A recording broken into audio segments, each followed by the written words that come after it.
ஓம் சாந்தி. இன்றைய அழகான முரளியில் அற்புதமாக பாபா என்ன சொல்ல வராருன்னு பார்க்கலாம் வாங்க. பாபா சொல்கிறாங்க, இந்த உலகத்தில் எல்லோருடைய துக்கத்தையும் நீக்கி சுகத்தை அளிப்பவர் ஒரே ஒரு அப்பா மட்டும்தான்.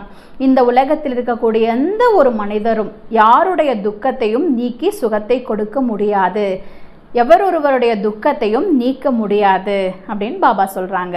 அடுத்து பாபா சொல்கிறாங்க, சர்வ சாஸ்திரங்களின் சிரோன்மணி பகவத்கீதை.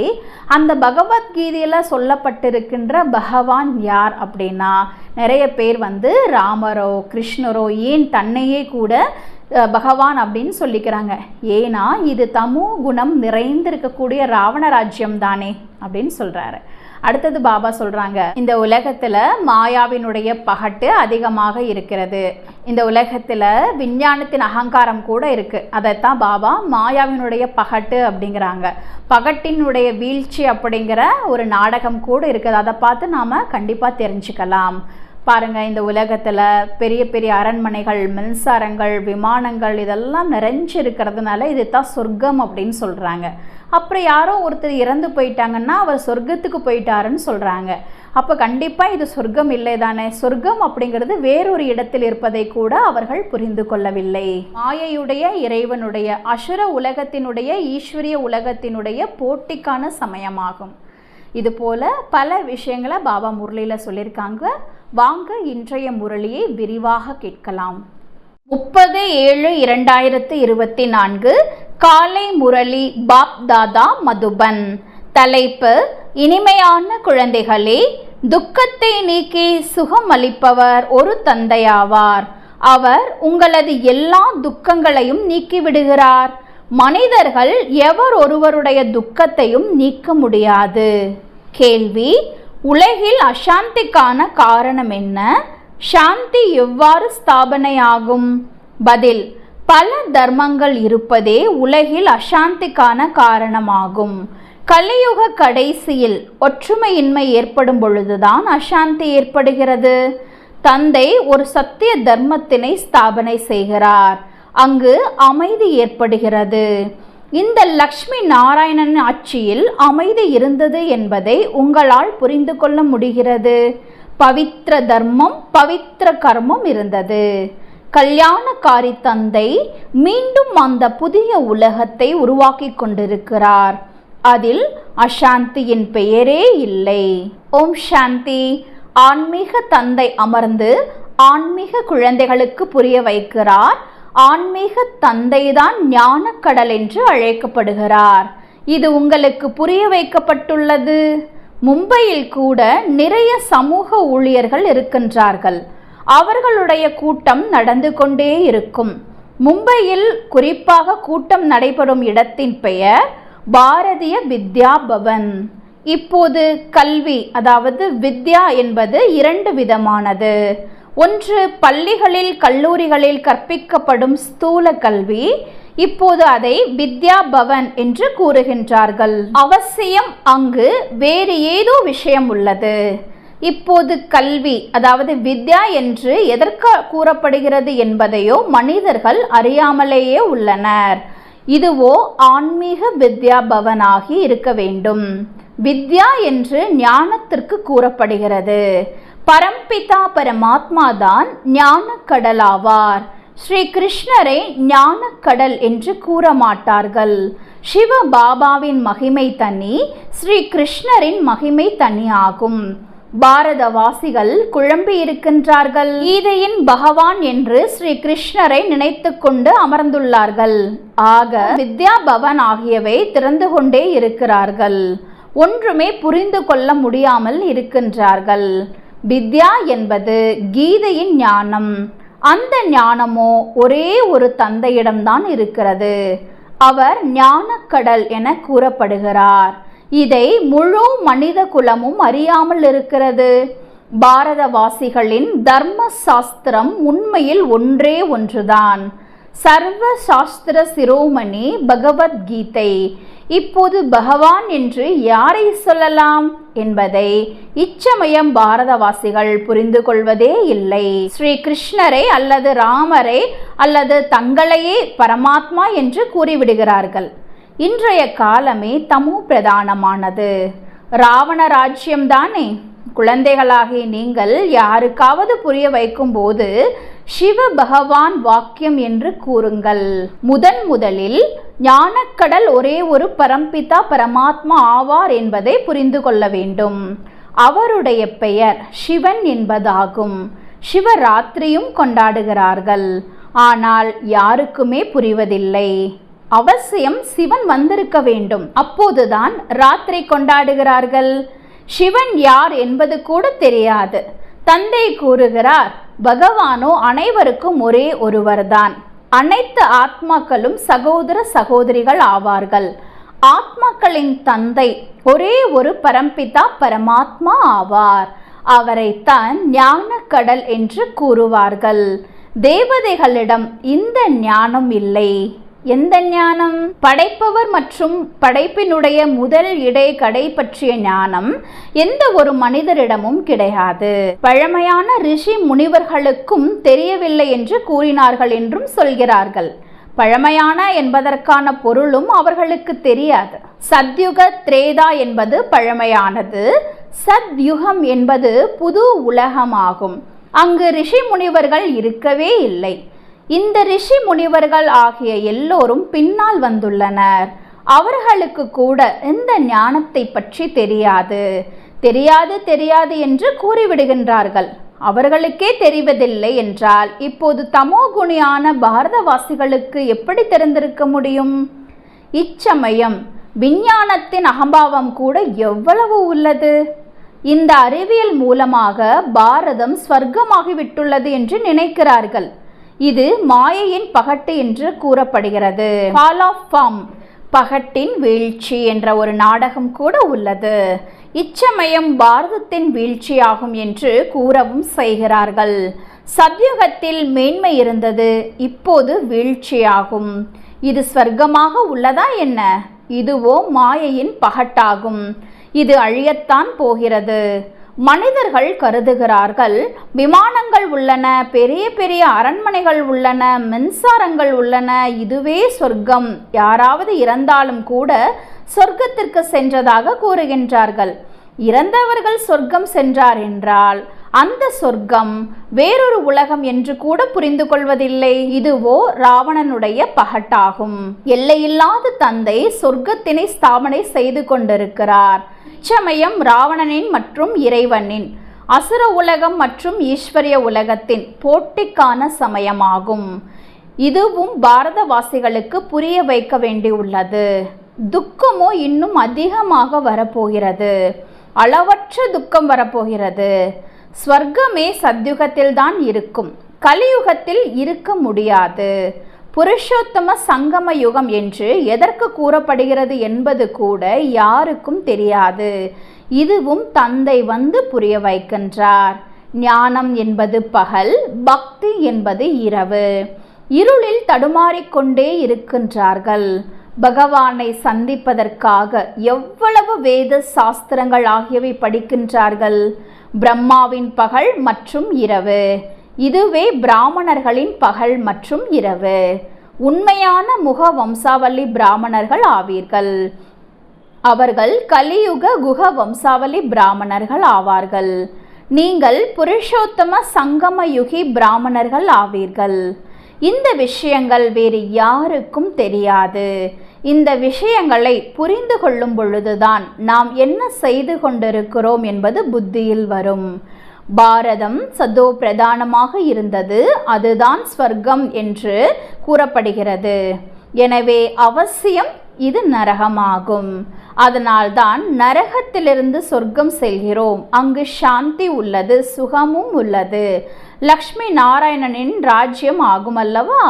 மனிதர்களின் பெருக்கம், அதாவது எண்ணிக்கை எப்படி குறைய முடியும் என்பதை நீங்கள் புரிய வைக்க முடியும். அசாந்தி எப்படி குறைய முடியும்? அசாந்தி இருப்பதே பழைய உலகமான கலியுகத்தில். புதிய உலகத்தில் தான் சாந்தி இருக்கும். சொர்க்கத்தில் சாந்தி உள்ளது அல்லவா? அதற்காகத்தான் ஆதி சனாதன தேவி தேவதா தர்மம் என்று கூறப்படுகிறது. ஹிந்து தர்மம் இப்போதுதான் உள்ளது. இதை ஆதி சனாதனா தேவி தேவதா தர்மம் என்று கூற முடியாது. இதுவோ ஹிந்துஸ்தான் என்ற பெயரில் இந்து என்று கூறிவிடுகிறார்கள். ஆதி சனாதன தேவி தேவதா தர்மம் இருந்தது. அங்கு முழுமையாக தூய்மை, சுகம், சாந்தி, ஆரோக்கியம் எல்லாமே இருந்தது. இப்போது கூப்பிடுகிறார்கள், நாங்கள் பத்தீத்தமாக உள்ளோம், ஹே பத்தீத்த பாவனரே வாருங்கள் என்று. இப்போது கேள்வியானது, பதீத்த பாவனர் யார்? ஸ்ரீ கிருஷ்ணரையோ கூற மாட்டோம். பதீத்த பாவனர் பரம்பிதா பரமாத்மா தான் ஞான கடலாவார். அவரே வந்து படிப்பிக்கின்றார். ஞானத்திற்கு படிப்பு என்று கூறப்படுகிறது. முழு ஆதாரமும் கீதையின் மீது உள்ளது. இப்போது நீங்கள் கண்காட்சி, மியூசியம் ஆகியவை அமைக்கிறீர்கள். ஆனால் இதுவரையும் பிகே என்பதன் பொருள் புரியாமல் உள்ளார்கள். இது ஏதோ புதிய தர்மமாகும் என்று நினைக்கின்றார்கள். கேட்கின்றார்கள், ஒன்றும் புரிந்து கொள்வதில்லை. முற்றிலுமே தமோ பிரதானமான கல் புத்தி என்று தந்தை கூறியுள்ளார். இந்த சமயம் விஞ்ஞானத்தின் அகங்காரம் உடையவர்களும் பெருகிவிட்டன. அறிவியல் மூலமாக தங்களையே விநாசம் செய்து கொள்கிறார்கள் என்றால் கல்புத்தி என்றுதான் கூற வேண்டும் அல்லவா? தங்க புத்தி என்று கூறுவார்களா என்ன? வெடிகுண்டுகள் ஆகியவை தங்களுடைய அழிவிற்காகத்தான் தயாரிக்கின்றார்கள். அப்படியின்றி சங்கரன் ஏதோ அழிக்கின்றார் என்பதல்ல. இல்லை, இவர்கள் தங்களுடைய அழிவிற்காக எல்லாம் தயாரித்துள்ளார்கள். ஆனால் தமோ பிரதானமான கல் புத்தியினர் புரிந்து கொள்வதில்லை. எதெல்லாம் உருவாக்குகின்றனரோ இந்த பழைய சிருஷ்டியின் விநாசத்திற்காகத்தான். விநாசம் ஆக வேண்டியே உள்ளது. அப்போதுதான் பின் புது உலகத்தின் வெற்றி முழக்கம் ஏற்படும். அவர்கள் பெண்களின் துக்கத்தை எப்படி நீக்குவது என்று நினைக்கிறார்கள். ஆனால் மனிதர்கள் எவருடைய துக்கத்தையும் நீக்க முடியுமா என்ன? துக்கத்தை நீக்கி சுகம் அளிப்பவரோ ஒரே ஒரு தந்தையாவார். தேவதைகளையும் சொல்ல முடியாது. ஸ்ரீ கிருஷ்ணரும் தேவதைதான், பகவான் என்று சொல்ல முடியாது. இதுவும் புரிந்து கொள்வதில்லை. யார் புரிந்து கொள்கிறார்களோ அவர்கள் பிராமணராகி மற்றவர்களுக்கும் புரிய வைத்து கொண்டே இருக்கின்றார்கள். யார் ராஜ்ய பதவி உடையவர் அல்லது ஆதி சனாதனா தேவி தேவதா தர்மத்தின் உடையவர்களோ அவர்கள் வெளிப்படுகிறார்கள். லக்ஷ்மி நாராயணன் எப்படி சொர்க்கத்திற்கு எஜமானர் ஆனார்கள்? விஸ்வத்திற்கு எஜமானர் ஆகும் வகையில் என்ன கர்மம் செய்திருக்கிறார்கள்? இச்சமயம் கலியுக முடிவிலோ அநேக தர்மங்கள் உள்ளன. எனவே அசாந்தி உள்ளது. புது உலகத்தில் இது போல ஆகுமா என்ன? இப்போது இது சங்கம யுகமாகும். இப்போது தந்தை வந்து ராஜயோகத்தை கற்பிக்கின்றார். தந்தைதான் கர்மம், அகர்மம், விகர்மம் பற்றிய ஞானம் கூறுகின்றார். ஆத்மா சரீரம் எடுத்து கர்மம் செய்து வருகிறது. சத்யுகத்தில் செய்யும் கர்மங்கள் அகர்மம் ஆகிவிடுகின்றன. அதாவது நல்ல கர்மாவும் இல்லை, கெட்ட கர்மாவும் இல்லை. அதாவது நியூட்ரலாக இருக்குது. அங்கே நல்லது மட்டுமே நம்ம பண்ணுறோன்னு வச்சுக்கோங்க, கீழே வர வேண்டிய நிலை ஏற்படாது. அதனால் அங்கே செய்யக்கூடிய கர்மம் அக்கர்மம், அதாவது புண்ணியமும் இல்லை பாவமும் இல்லை, நியூட்ரலாக இருக்கிறது. அங்கு விகர்மம் ஏற்படாது, அதாவது பாவகர்மம் ஏற்படாது, துக்கமும் ஏற்படாது. கர்மம் அக்கர்மம் விகர்மம் பற்றிய நிலையை தந்தை தான் வந்து கடைசியில் கூறுகின்றார். நான் இவருடைய அநேக பிறவியின் கடைசி பிறவியில் வருகிறேன். அதாவது பிரம்மா பாபாவினுடைய கடைசி பிறவியில் பாபா வராரு. இந்த ரதத்தில் பிரவேசம் செய்கிறேன். அவருடைய சரீரம் ரதம், அதில் பாபா பிரவேசம் செய்கிறார். அக்கால மூர்த்தி ஆத்மாவினுடையது, இது ரதமாகும். பொதுவாக ஆத்மாவினுடைய ரதம் அப்படின்னு சொல்கிறது இந்த உடம்பு. இந்த உடம்பில் அக்கால மூர்த்தினா ஆத்மா அழிவில்லாதது. எந்த இடத்துல அமருது? இரண்டு புருவங்களுக்கும் மத்தியில் நேர்கோட்டில் சிறுமூளையும் பெருமூளையும் இணையக்கூடிய மைய பகுதியில் அதனுடைய சிம்மாசனமானது இருக்கின்றது. ஒரு அமிர்த சரஸில் மட்டுமல்ல, எல்லா மனிதர்களுடைய அகால பீடம் உள்ளது. அகால பீடம் எங்கே இருக்குன்னு கேட்டால் அமிர்த சரஸில் இருக்குது அப்படின்னு சொல்லுவாங்க. அதாவது அந்த பொற்கோயிலில் இருக்குதுன்னு சொல்லுவாங்க, அந்த அழியாத பீடம். அதுபோல் ஆத்மாவினுடைய அழியாத பீடம் அப்படிங்கிறது இரண்டு புருவங்களுக்கும் மத்தியில் இருக்குது. அகால பீடம் உள்ளது.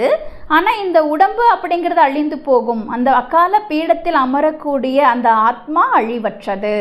ஆத்மா அக்கால மூர்த்தியாகும். அக்கால ஆத்மாவின் இது சைத்தன்ய பீடமாகும்.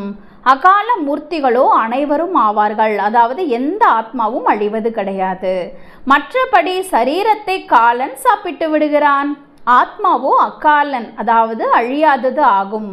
பீடத்தையோ அதாவது சரீரத்தையோ சிம்மாசனம் அப்படின்னு சொல்கிறோம், அது அழிந்து விடுகிறது. சத்யுகத்தில் பீடங்கள் அதாவது மனிதர்கள் நிறைய இருப்பார்களா என்ன? இந்த சமயம் கோடான கோடி கணக்கில் ஆத்மாக்களின் பீடம் உள்ளது. அக்கால் என்று ஆத்மாவிற்கு கூறப்படுகிறது. ஆத்மாதான் தமோ பிரதானத்திலிருந்து சதோ பிரதானம் ஆகிறது. நானோ என்றைக்குமே சதோ பிரதானம் பவித்திரம் ஆவேன். பாபா சொல்கிறாங்க, ஆத்மா நடிப்பில் வர்றதுனால தமோக்கு வருது, திரும்ப சதோக்கு போகுது. ஆனால் பாபா எப்பவுமே சதோ பிரதான உயர்ந்ததிலும் உயர்ந்த நிலையில் இருக்காரு, பவித்திரமாக இருக்கின்றார். பழமையான பாரதத்தின் யோகம் என்று கூறுகிறார்கள். கீதையை பொய்யாக்கி விட்டார்கள். வாழ்க்கை சரித்திரத்தில் பெயரை மாற்றிவிட்டுள்ளார்கள். தந்தைக்கு பதிலாக குழந்தையின் பெயரை போட்டுவிட்டார்கள். சிவராத்திரி கொண்டாடுகிறார்கள். ஆனால் அவர் எப்படி வருகிறார் என்பது அவர்களுக்கு தெரியாது. சிவன்தான் பரமாத்மா ஆவார். அவரது மகிமை முற்றிலும் வேறு. ஆத்மாக்களின் மகிமை வேறு. ராதை கிருஷ்ணர் தான் லக்ஷ்மி நாராயணன் ஆவார்கள் என்பது குழந்தைகளுக்கு தெரியும். லக்ஷ்மி நாராயணனின் இணைந்த ரூபம்தான் விஷ்ணு என்று கூறப்படுகிறது. வித்தியாசமோ கிடைக்கிறது. மற்றபடி 4 புஜங்களுடைய 8 புஜங்களுடைய மனிதர்கள் யாரும் இருப்பதில்லை. தேவிகள் ஆகியோருக்கு எவ்வளவு புஜங்கள் கொடுத்து விட்டுள்ளார்கள்? புரிய வைப்பதற்கு நேரம் பிடிக்கிறது. தந்தை கூறுகிறார், நான் இருப்பதே ஏழை பங்காளனாக. நான் வருவதும் பாரதம் ஏழையாகிவிடும் பொழுது, ராகுவின் கிரகணம் ஏற்படும் பொழுது. குரு திசை இருந்தது. இப்போது ராகுவின் கிரகணம் பாரதத்தில் மட்டுமென்ன முழு உலகத்தின் மீதும் உள்ளது. எனவே தந்தை மீண்டும் பாரதத்தில் வருகிறார். புதிய உலக ஸ்தாபனை செய்கிறார். அது சொர்க்கம் என அழைக்கப்படுகிறது. பகவான் கூறுகிறார், நான் உங்களை ராஜாவிற்கெல்லாம் ராஜாவாக இரட்டை கிரீடமுடைய சொர்க்கத்திற்கு எஜமானராக ஆக்குகின்றேன். ஆதி சனாதன தேவி தேவதா தர்மம் இருந்து 5000 ஆண்டுகள் ஆகிவிட்டன. இப்போது அது இல்லை. தமோ பிரதானமாக ஆகிவிட்டுள்ளார்கள். தந்தை தானே தனது அதாவது படைப்பவர் மற்றும் படைப்பின் அறிமுகத்தை அளிக்கின்றார். உங்களிடம் கண்காட்சி, மியூசியம் ஆகியவற்றுக்கு இவ்வளவு பேர் வருகிறார்கள். புரிந்து கொண்டு விட்டார்களா என்ன? யாராவது ஒருவர்தான் புரிந்து கொண்டு கோர்ஸ் எடுக்கின்றார்கள். படைப்பவர் மற்றும் படைப்பை அறிகின்றார்கள். படைப்பவர் எல்லையில்லாத தந்தை ஆவார். அவரிடமிருந்துதான் எல்லையில்லாத ஆஸ்தி கிடைக்கிறது. இந்த ஞானம் தந்தை தான் அளிக்கின்றார். பின் ராஜ்யம் கிடைத்து விடுகிறது. ஆக அங்கு ஞானத்தின் அவசியம் இல்லை. அது புது உலகம். நரகத்திற்கு துர்கதி என்று கூறப்படுகிறது. தந்தை புரிய வைப்பதோ மிகவும் நல்ல முறையில். குழந்தைகளும் இவ்வாறு புரிய வைக்க வேண்டும். லக்ஷ்மி நாராயணனின் படத்தை காண்பிக்க வேண்டும். இந்த உலகில் சாந்தி ஸ்தாபனை ஆகிக் கொண்டிருக்கின்றது.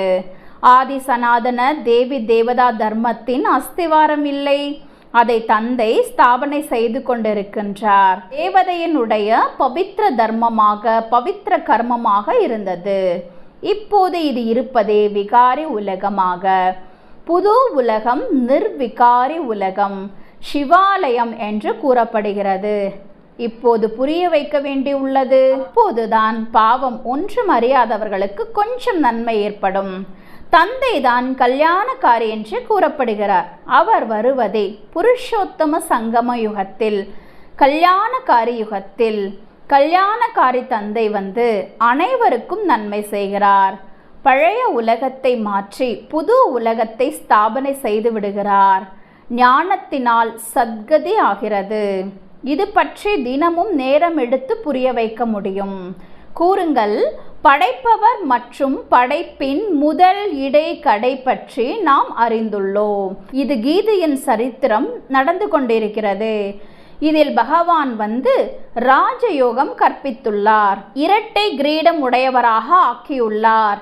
இந்த லக்ஷ்மி நாராயணன் கூட ராஜயோகத்தினால் இது போல ஆகி உள்ளார்கள். இந்த புருஷோத்தம சங்கம யுகத்தில் தந்தையிடமிருந்து ராஜயோகம் கற்கிறார்கள். பாபா ஒவ்வொரு விஷயத்தையும் எவ்வளவு சுலபமாக புரிய வைக்கின்றார். நல்லது. இனிமையிலும் இனிமையான காணாமல் போய் கண்டெடுக்கப்பட்ட செல்ல குழந்தைகளுக்கு தாயும் தந்தையும் ஆகிய பாப் தாதாவின் அன்பு நினைவுகள் மற்றும் காலை வணக்கம். ஆன்மீக குழந்தைகளுக்கு ஆன்மீக தாய் தந்தையின் நமஸ்காரம். ஆன்மீக தாய் தந்தைக்கு ஆன்மீக குழந்தைகளினுடைய நமஸ்தே நமஸ்தே நமஸ்தே. தாரணைக்கான முக்கிய சாரம். 1. ராஜயோகத்தின் படிப்பு வருவாய்க்கான வழியாகும். ஏனெனில் இதன் மூலம்தான் நீங்கள் ராஜாக்களுக்கெல்லாம் ராஜா ஆகின்றீர்கள். இந்த ஆன்மீக படிப்பை தினமும் படிக்க வேண்டும் மற்றும் படிப்பிக்க வேண்டும். 2. நாம் பிராமணர்கள் உண்மையான முக வம்சாவளி ஆவோம் என்ற போதை சதா இருக்கட்டும். நாம் கலியுக இரவிலிருந்து வெளியேறி பகலுக்கு வந்துள்ளோம். இது கல்யாணக்காரி புருஷோத்தம யுகமாகும். இதில் உங்களுக்கும் மற்றும் அனைவருக்கும் நன்மை செய்ய வேண்டும். வரதானம். ஒவ்வொரு சிரேஷ்ட சங்கல்பத்தையும் கர்மத்தில் கொண்டு வரக்கூடிய மாஸ்டர் சர்வ சக்திவான் ஆகுக. மாஸ்டர் சர்வ சக்திவான் என்றால் சங்கல்பம் மற்றும் கர்மம் சமமாக இருக்க வேண்டும். சங்கல்பம் மிக சிரேஷ்டமாக உள்ளது மற்றும் கர்மம் சங்கல்பத்திற்கு ஏற்றவாறு இல்லை என்றால் மாஸ்டர் சர்வ சக்திவான் என்று சொல்ல மாட்டார்கள். எனவே சோதனை செய்து பாருங்கள். சிரேஷ்ட சங்கல்பம் செய்கிறீர்கள் என்றால் அவை கர்மம் வரை வருகின்றனவா இல்லையா? மாஸ்டர் சர்வ சக்திவானின் அடையாளம். எந்த சக்திக்கு எந்த சமயம் அவசியமோ அந்த சக்தி காரியத்தில் வர வேண்டும். ஸ்தூல மற்றும் சூக்ஷ்மமான அனைத்து சக்திகளும் அந்த அளவு கட்டுப்பாட்டில் இருக்க வேண்டும். எந்த சமயம் எந்த சக்தி அவசியமோ அந்த காரியத்தில் ஈடுபடுத்த முடிந்திருக்க வேண்டும். ஸ்லோகன். ஞானம் நிறைந்த ஆத்மா அதாவது குழந்தைகளிடம் கோபம் இருந்தது எனில் இதனால் பாபாவின் பெயருக்கு நிந்தனை ஏற்படும். ஓம் சாந்தி.